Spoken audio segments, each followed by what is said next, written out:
Hey friend, what are you thinking about today? Well, I'm thinking about a few things. I'm thinking about starting school. I'm thinking about my messy house.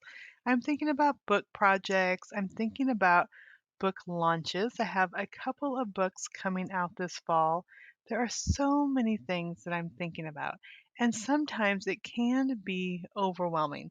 So, I have a blog that I put in the show notes called A Few Important Thoughts that will transform your schedule. So I just wanted to share this and then we're going to introduce the guest in just a minute. So, first of all, take time to ponder where you're falling short. Now, I'm not going to leave it there. We're not just going to sit here and dwell on all the things that we're doing wrong, but really, we're going to talk about using that and turning it around and making decisions based on those things. So, for example, years ago when I had little kids and then I had my son, before we adopted the girls, we had my son who was in his high teens. I just knew that my little kids were taking so much of my attention. So putting that down, jotting that down, instead of saying like I'm a bad mom or I don't spend enough time with my son, I thought, what could I do to spend time with him? And we ended up going on a road trip and we ended up going to a concert together and having a fun time. So really take time to ponder where you're falling short with the idea of figuring out where you need to make good choices after that. Number two, take time to build teamwork with your family. Now, we're talking about transforming your schedule.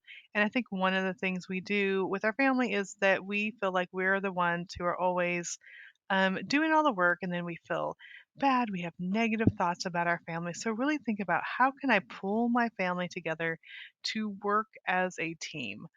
That we can do chores together, we can do family activities together. And now, sometimes I'll even put on a timer for 10, 15 minutes and say, okay, for the next 10 or 15 minutes, we're all going to work as a team, get this living room cleaned up. It's amazing how that works. Number three, take time to prioritize. So many times the things we really want to do get pushed to the side by things that aren't important, that are just filling our time, filling a day. So every day I ask myself, what's the most important thing I need to do today? And then I jot that down and focus on that. And finally, number four, take time to praise. When I focus on God, when I thank Him for all the things in my life, when I thank Him for what He's done and what He's provided, I get my mind off of myself and my own problems and instead get it focused on him.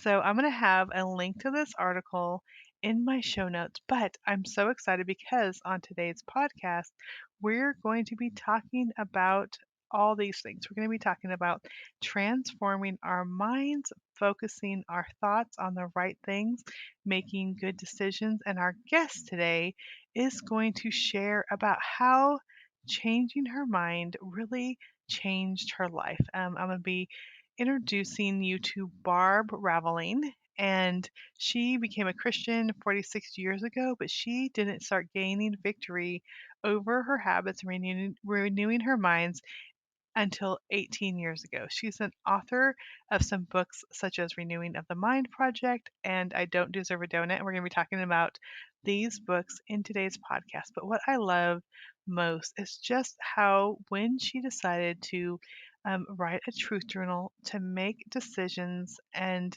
to really turn those lies that she'd been telling herself into truths and focusing on God's word, that her life began to change. Her marriage changed, transformed, her eating habits changed. She ended up losing weight, and now she's an author and a life coach. And I just know that you're going to enjoy this time with Barb. So here we go.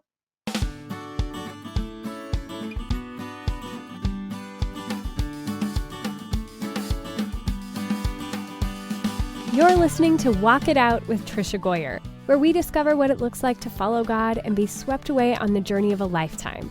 Author of over 70 books, mom of 10, yes, 10, homeschooler and speaker, Trisha Goyer will explore what radical obedience to God's word looks like.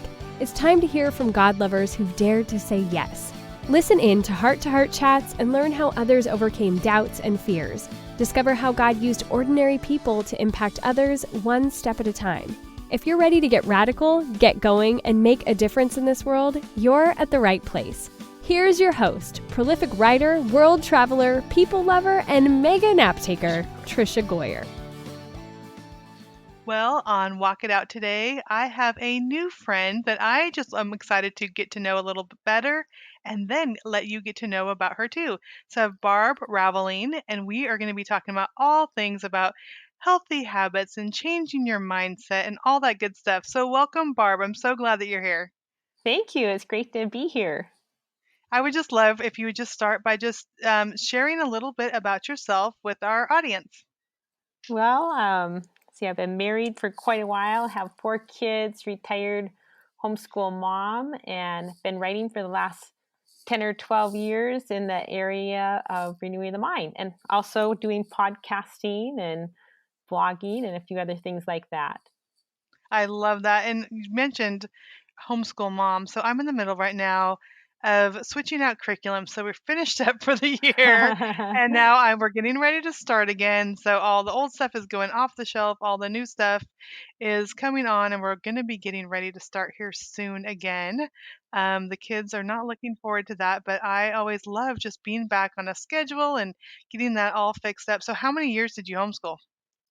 Oh boy, let's see, 8 years between kids. Well, over 20 for sure. So I have 4 Wow. kids, homeschool them all the way through. And I love that time of year when you're getting ready to homeschool, choosing new curriculum, get started again. I mean, I just remember those years with great fondness. Yes. So what made you really want to write the books that you have about renewing of the mind and everything that just is really helping people focus on making better decisions? Well, it probably started a long before I started writing. I started renewing my mind myself. I was having some problems in our marriage, and we were in a little Bible study with another couple, and we thought, well, let's each of us choose something in our marriage to work on. And so I thought, I'm going to work on getting over my critical spirit. So I started this think positive project, and I thought every time I think of a negative thought about my husband, I'll write down a positive thought right next to it. I'll put it in my little journal. And after a week or two, I realized that a lot of those negative thoughts were actually lies. And I started writing truth to the lies. And I called it truth journaling. And it changed my life so much in the area of my marriage and getting over, letting go of negative emotions like annoyance, different things like that. That after a few years of doing it, it kind of made me want to start teaching it to others. And as I taught it locally, I thought I'd like to teach it outside my valley. And in order to teach it outside of my valley, I knew I had to start writing.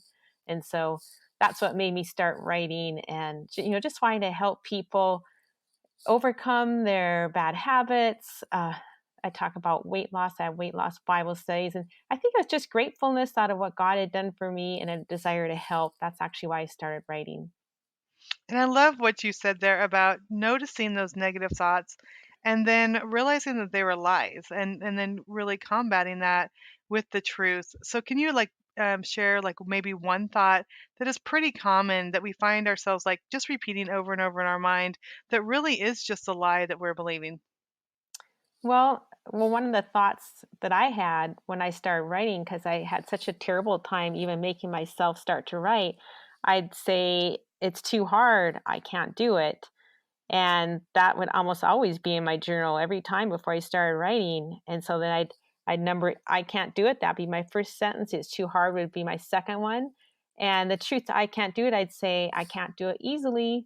I can't do it perfectly. I can't do it without failing, but I can do it. Hmm. And I can do all things in God who strengthens me. And it's too hard. I mean, it's hard, but it's not too hard. I can do hard things. So that would be just a little bit of example of the ones I started out with when I first started writing. Yeah, those are so good, and I think that's I mean, we could say that about anything, whether we're wanting to eat better or exercise or start a project or follow a dream. I can't do it, it's too hard. And I just love how you're able to, once we capture those thoughts and write them down, and I've done that before too, it's like you could look at them and say, okay, what is the truth behind this? And, for me, I really struggled after we adopted kids. Just really like my house is always a mess and I can't keep up with this. I mean, those were the thoughts over and over again. And I actually had a life coach almost um, asked me to do the same thing that you mentioned, where just write those things down and said, "My house is a mess, but we can work together to, create systems." And it's just like turning your, I guess, from being a victim, turning your mind from being a victim to really being proactive and then doing things about it. So, I mean, I just love that. I think that's something that everyone can do is just sit down and capture those negative thoughts. Now, did you do it like on a daily basis, or how did you do that? Well, when I first started, it was that marriage project. So I made a commitment to do it every time I was annoyed with my husband. So during like a PMS time of a month, that might be four times a day. And maybe on other days, I might have some days where I wasn't annoyed with him at all, or maybe once a day. So I kind of just did it whenever that one thing happened when I got annoyed with him. But I've with other areas of my life, I've done it either like on, okay, I'll do it twice a day, or I'll do it whenever I can't do this thing that I'm trying to do.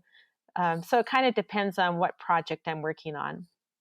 Yeah, that is so good, and I love that you did that for a marriage project because it seems like the things that we make us fall in love with our spouse are often the things that annoy us later or are difficult to live with, and, Right. and when we get those negative thoughts in our mind, just even those little things, it becomes a big thing, almost like where we don't enjoy being with that person. I've seen so many marriages in our own family and with friends that these people that you thought would never get divorced, and it's all based on those thoughts often. I mean, there's other situations, that happens, but so many times there is that those thoughts that just get carried away until can't even enjoy or love that person that we're with.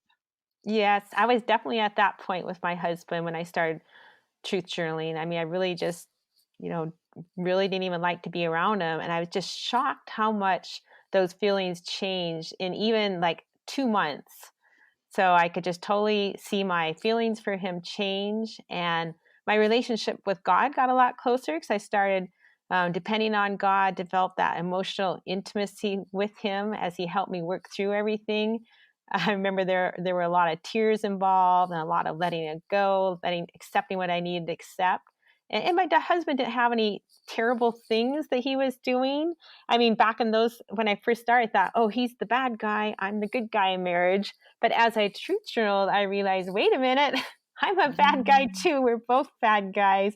I could see my own sin, and that kind of helped me to repent, helped me to accept him, and I didn't require so much of him anymore. He didn't have to be this person that I felt like he had to be, and that freed me up to just really enjoy him and accept him for who he was. And it just, I mean, we have a good relationship. It's been, I don't know how many years, way over 30 years. I don't know how many. Yeah. And God helped me through that period. That was probably like 18 years ago. But if I hadn't made that commitment to truth journal and work on my feelings, I certainly would have wanted to get a divorce, whether I had or not.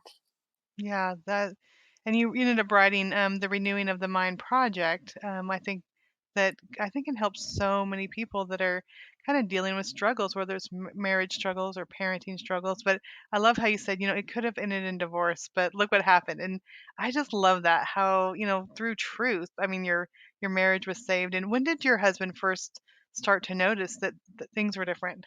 Well, that's really interesting because after just a 2 months, I could tell that I had totally changed my heart towards him. And I'd say, "Hey, did you notice I've changed?" And he didn't notice. So then I'd have to truth journal again because I was annoyed he didn't notice. But it took actually maybe a couple more years for him to really notice. And the interesting thing that happened, he told me this. He said, back when you were always being annoyed with me, I couldn't see my own sin because I was the bad guy. So it was easy for Mm, him to write me off. And whenever I brought up something, say, oh, that's just Barb. She's always annoyed with everything. But after I started changing and being, a far more kind person, then he was faced to look at himself and see, oh, wait a minute, I guess I do have some problems. So he definitely, I mean, he's really noticed, well, changes in a lot of areas because I also started becoming, a little bit more hardworking. I didn't work very hard, wasn't I lost weight, so he's seen me change in a lot of different areas, and even just like being able to write, there's no way I would have been able to do that back in my old days, back when, I was in the heart of homeschooling mom, I was a pretty lazy person, really. I kind of trained my kids to do all the work, and I just kind of lounged around. Oh, wow. That's I mean, I just can see how I mean, it gets so easy just to get in these ruts where, we just let those kind of thoughts just control us, whether it's the way we act, the way we talk, the way we think, and then the transformation that happens. And I want to tell you mentioned weight loss because I know you have some Bible studies, A Taste for Truth, Freedom from Emotional Eating, and then I love this title, I Deserve a Donut, and other lies that make you eat. So I would just love to hear more about that part of it because I mean, it seems like these are completely different things, marriage and weight loss, but really it does just go back to our minds and our thoughts. And I would just love to hear how that transition happened. Oh yeah, that's interesting too, because after I gained, a big change in just the couple months of truth telling in my marriage, I thought, oh, this is so great. I'll just take 2 months for every problem in my life, and then I'll just get all shaped up in no time. Well, what it turned out was it took way more than 2 months to tackle weight loss, because that was that area in my life I thought there's no way I'd never get over it. I been struggling for I don't know how many years, 20 years, 25 years maybe. So I started truth journaling about that, had a little bit of success, but then I couldn't make myself truth journal. In fact, I didn't want to truth journal because every time I would truth journal, and if I was going to eat some yummy treat, I wouldn't want to eat it anymore. And I wanted to eat those little yummy treats so much that I didn't want to truth journal because I knew it'd make me not want it. So just it probably took 2 or 3 years until I had the discipline to really, okay, I'm going to renew my mind every time before I break my boundaries. I still had treats. It's just I had to learn how to do them in moderation and learn to give up emotional eating. But it did, I mean, it worked. I didn't ever have that much to lose. I was more like a gain 25, lose 25 person. But, Right. I've been at the same weight now for, I think, about 10 years, and just consistently, I just, don't gain the 20 anymore, so it really did make a big difference. Yeah, that is so good. And, I think, we all have those areas where we struggle. We think, like, I'm never going to overcome this. This is just something that I've been dealing with for a while. And then also, going back to I Deserve a Donut, it does almost feel like that reward. Like, I've had a hard day. I'm with these kids all day. Or, I Right? mean, there's so many things that it's like, I just need this little reward. And we know the right things to do. I mean, anyone living in the United States knows the right thing to do when it comes to eating right and exercising. But it comes down to, do I want to do it? Do I want to make that sacrifice? And I love how truth journaling, really got you focused in the right way. So I mean, you mentioned being the healthy weight for 10 years now. Is it still a struggle or is it something that you've just learned to overcome? No, I would say if the struggle maybe was a 10 on a scale 1 to 10 before, it's a 2 or 3 now. So it's not that I don't ever feel like overeating or emotional eating. I do sometimes, but it's a really low grade struggle Hmm. and it's not continuous. So it doesn't feel like before it's just this controlling force in my life. It just felt overwhelming that really there's no way I could overcome it. And that was even after I'd seen God come in and change me in other areas, like in my marriage. If I hadn't seen that happen, I wouldn't believe in the process that really could happen with my weight. But yeah, it did happen. And yeah, no, it's definitely not that I'm like this perfect person. You like somebody who's naturally skinny who forgets about food. Yeah, I don't wanna become that person. I don't understand that at all. Yeah, but, um, but yeah, it's just a kind of a small part of my life I love now. that. Yeah. Okay, so looking at your website, and we talk about, breaking habits and losing weight. There's another part that I would love, and we talked about pursuing goals too when you talked about your writing, but living in peace. So how has, the truth journaling and how have this transformation in your life helped you to find peace and to live in peace in ways that maybe you hadn't before? Well, I think it's really helped me a lot in letting go of negative emotions because I think it's easy for things to happen. I think, all of us women struggle with this. Like you might have a conversation with a friend, you think, "Oh no, she thinks I'm whatever," or no, or you regret something, or you're annoyed with somebody, or you're worried about your kids. And it's so easy for those thoughts to take hold of us and we can't let them go. And then the emotions keep getting worse and worse throughout the day. And so truth journaling has helped with that. Also, what I noticed when I truth journal for insecurity is you couldn't always tell the truth. So I'd say things like, my friend thinks I'm blah, blah, or she hates blah, blah. Well, we don't really know for sure what our friend thinks, right? So I started thinking of some questions I could ask rather than doing truth journaling for insecurity. And then as I looked at those questions and I saw that they really did help me get over my insecurity, I thought, oh, I could write these questions for all kinds of areas. So I started writing for all the other notions. And then I started writing them for habits. I wrote them for weight loss. And then I was teaching a Bible study at a friend's house with some teenagers. And this boy at the Bible study said, you should make an app with these questions. You could call it iBarb. And so I laughed, but I had a son who was getting into computer programming, app programming, and he needed a project to get started with. So he made an app for me. So that I Deserve a Donut is also an app. So it has a lot of questions on it as another way to renew your mind and, help you let go of those negative emotions. And like the Renewing the Mind project, it has habits questions. And I'm actually writing a procrastination Bible study right now, too, that I should be able to will probably be out this fall, and so it has questions too to help you, work on the goals and that sort of thing.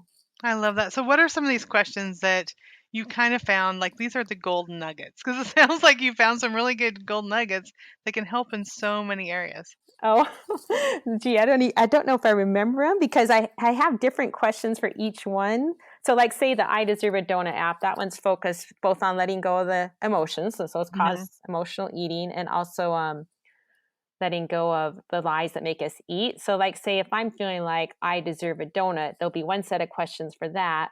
And if I'm feeling like, oh, these cookies will make me feel better, or this hamburger, then I have a set of questions for that. So, all the questions are based on what we're thinking. Oh, okay. And I have a terrible memory. So, even though I use those questions all the time, at the moment I That's can't okay. remember them. That's okay, but I just Yeah. love that they are things that you can really dwell on and say, do I really need this at this time, or is this good for me, or is this going to be helpful for me? I mean, all the things I think those questions just get us to stop and think about what's really happening and what we really need in the moment. And I think so many times the emotions are so overwhelming that we don't know how to deal with them. And adopting kids from foster care, one of the things I learned is first to figure out what the emotions are and to label them and to talk about them. And, with the kids, just saying you are angry or you are frustrated or you are, upset or whatever it is. It's just labeling those things and opening up the conversation kind of like helps you be able to deal with the emotions. Because sometimes we're just in that emotional part of our brain and we're just, just have those desires, whether it's a desire to eat a donut or desire to punch your sister in the face. I mean, whatever it is. But it's like really stopping and talking about it and thinking about it and asking questions. I think that really just moves it from the emotional brain into the thinking brain where we can make better choices instead of just dealing with those emotions. Right, that's true. Yeah, and as you were talking, I remembered one question I have for anger is, can you control this person? And I think a lot of times we want to control people, and if we realize we can't control them, then that helps ease our emotion right there. I mean, there's a whole bunch of set of questions. Why are you annoyed with them? Sometimes just recognizing why we're doing something that helps.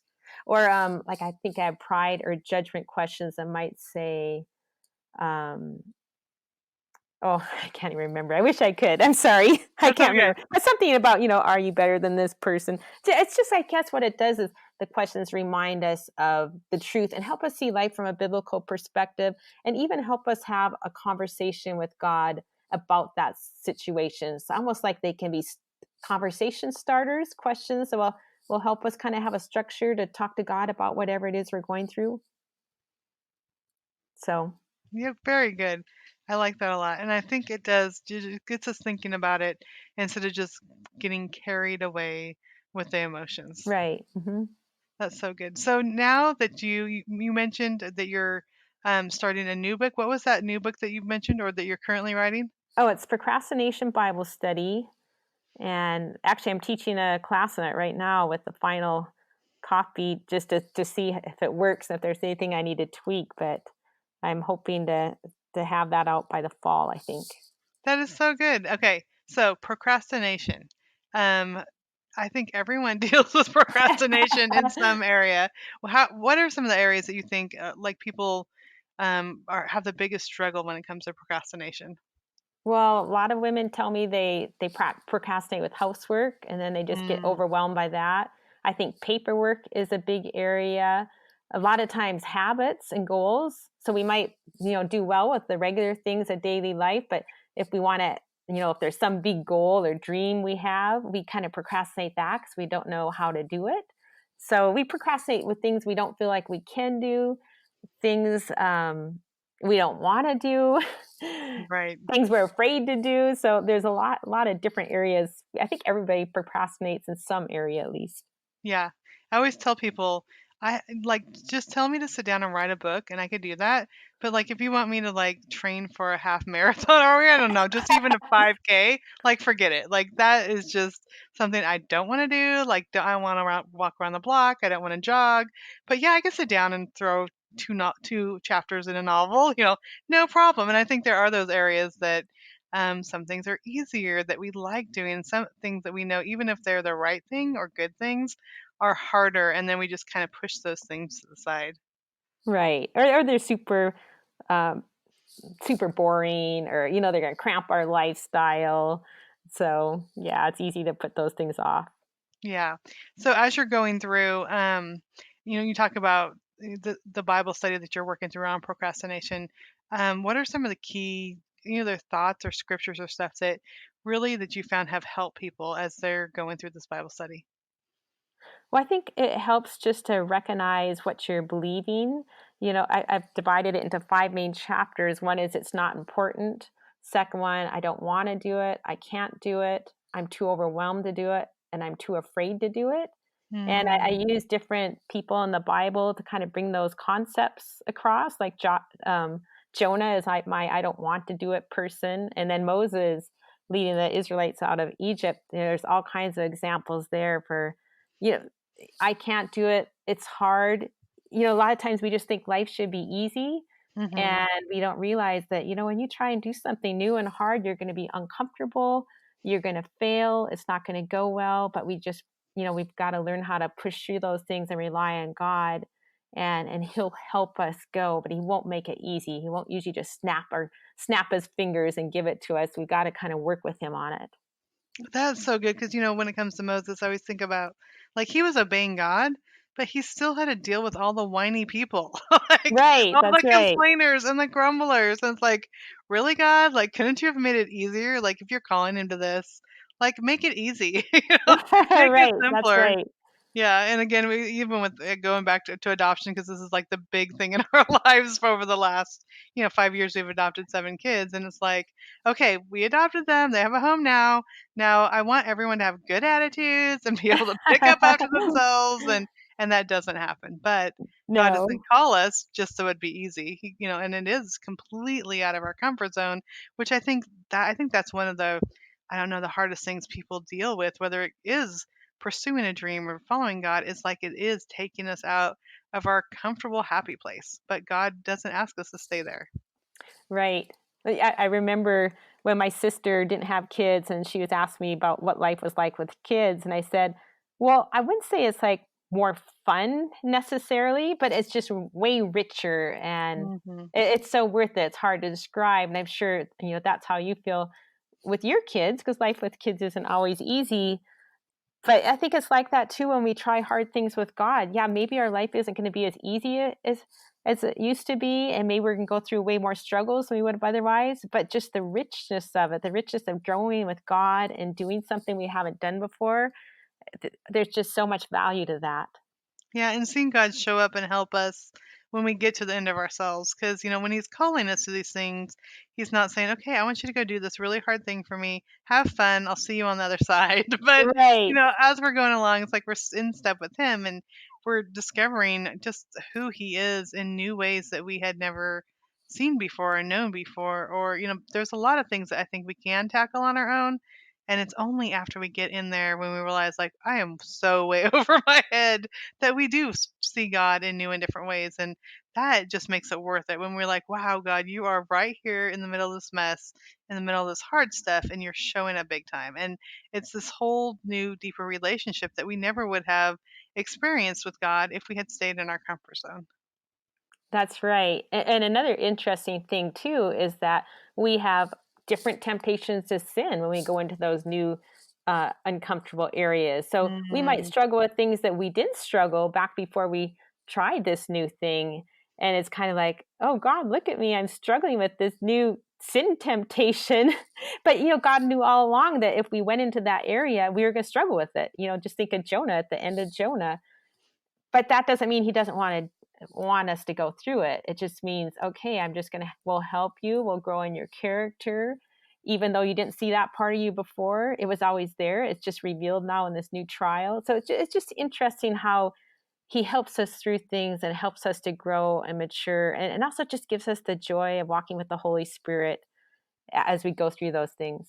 Yeah, that's so good. I talk about all the time when I speak at homeschool conferences about anger, and I talk about the kids' anger, and I said, and then there's my anger, and I never thought I was an angry mom until we had these very angry kids in our home because our three biological kids. I mean, they weren't perfect, but they were a lot easier, and they didn't have big anger issues, so I didn't have any reason for my anger to sprout up. But then when we had kids, screaming in my face and yelling in my face, I found myself yelling back. I'm like, "What in the world? Where is this coming from?" But you're right. It's like God's there, like, "I know it's in there. We need to work on.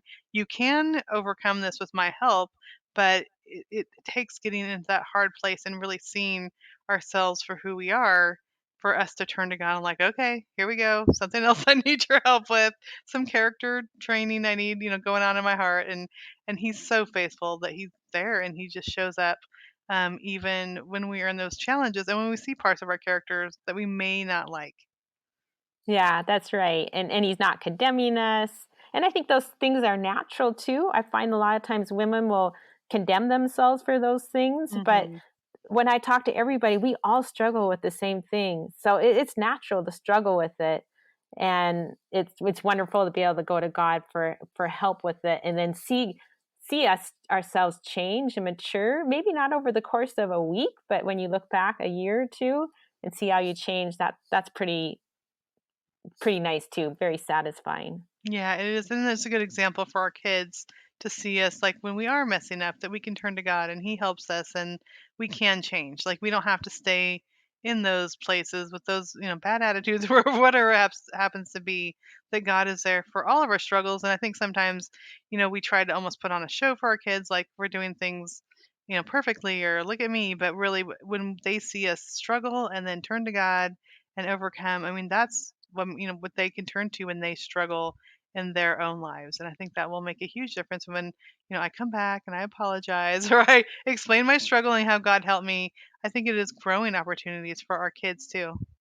Yeah, I think so too, and a good testimony to them, because I think it's as much of a testimony to them, or even more so, if they see us grow and they knew, oh, mom used to be like that. That used to really bug me, but oh, look at mom's growing, she's changing. So yeah, I agree. That's a great testimony to the kids. I love that. Okay, so we're gonna wrap it up here, but I would just love, okay, someone is saying, okay, I definitely need to sit down and journal my thoughts and write down truths. What maybe couple steps that they can take as we end this podcast that they can really do for themselves even today.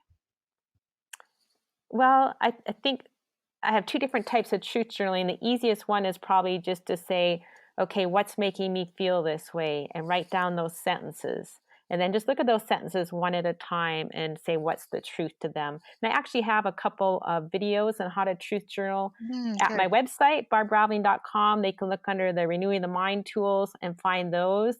And then also the I Deserve a Donut app, that's free. So that's a really easy way to break into renewing the mind with some of those things. And also there's lots of Bible verses under each emotion and the different reasons we overeat too. So you can apply that little app also to breaking habits. It doesn't have to be just for eating. Great. And what is the app called? I Deserve a Donut? Yeah, I That's Deserve a okay. Donut on both Android and iOS. Awesome. Yeah, there's so much here. I'm at your website right now. Just even click on Renew Your Mind, and there's tools and projects drawing closer to God, Transformation 101. I mean, I just love that you have provided so many resources that make it so easy for people. So thank you for doing that. And we'll put the link for sure in the show notes that they can check it out. And I think this has just been so encouraging for me today. Maybe think of some things that I need to really sit down and truth journal over. But I think that's what we do, right? Iron sharpens iron. We talk to each other, we get Right. encouraged, we inspire each other. So I just thank you so much, Barb, for doing that with us today. Okay, well, thank you so much for having me on the podcast, Trisha. I really enjoyed it. Thank you. Okay, I'm encouraged to renew my mind.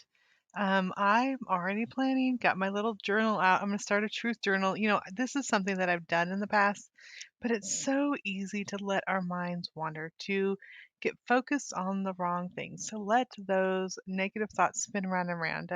One illustration I heard before is it's like a dirt bike going on a muddy path. And as we go around and around on the same trail, we just keep sinking deeper and deeper. And that's what we get stuck in our muddy negative thoughts. And I love the idea of just renewing our mind, of putting the truth down, writing down scripture, confirming what God says instead of what our emotions are telling us. So today's Walk It Out verse, and this is in the NIV version, the New International Version, is Romans 12:2. Of course, this has to be the Walk It Out verse today, right? Do not conform to the pattern of this world, but be transformed by the renewing of your mind. Then you will be able to test and approve what God's will is, his good, pleasing, and perfect will. And it's so true that we can't follow God and do the things he's asking us to do. We cannot walk it out. We cannot do radical things. We cannot take these steps of faith if we are stuck in the mud, if our minds are stuck there on the negative things, if we're just going round and round in circles. But God tells us to be transformed by the renewing of the mind. Our minds are transformed, our bodies can be transformed, our lives can be transformed when we take the time to renew those thoughts, to focus on the truth instead of lies. And so let me just pray for all of us today. God, it is so easy to get into the pattern of this world, to think about these things that the world says is important instead of focusing on what you say is important. And God, so many times I found myself bogged down by the things that I have to do this day, the worries, the concern, the work project, the kids, the messiness, the just the dailiness of life. I just get bogged down and I think to myself again, I can't do this. This is too hard. No one appreciates me. I mean, I'm sure every one of us thinks the same type of thing. Every listener out there thinks that, Lord. And I pray instead that you will help us renew our minds. You will help us to put down those negative things and instead look at the positive things and how we can transform our minds. And then as we do that, we will step out in faith and in truth, and that you will be there with us every step of the way as we step out into this transforming life. You don't leave us. It's not like you say, okay, there you go, have fun. I hope you survive. But no, God, you are there every step of the way, and we discover you in new ways. So I pray for every listener now. I pray that they will seek ways to renew their mind and consider their own faith and truth journals. I thank you for always being with us, Lord. In your name we pray. Amen. Well, friends, thank you so much for tuning in to Walk It Out. I love having you here, a part of this program. Be sure to share it with a friend. It is so encouraging when I know that you got something out of our podcast and you told your friend, hey, you need to check out what Trisha's up to over there on this podcast today. I love that. That is very encouraging to me. So share it with a friend. And I'm so excited that you have given a part of your day and your heart and your time to this podcast. I pray that you will be blessed. Thanks for listening to Walk It Out. Head over to the show notes for this podcast and all past episodes at www.walkitoutpodcast.com.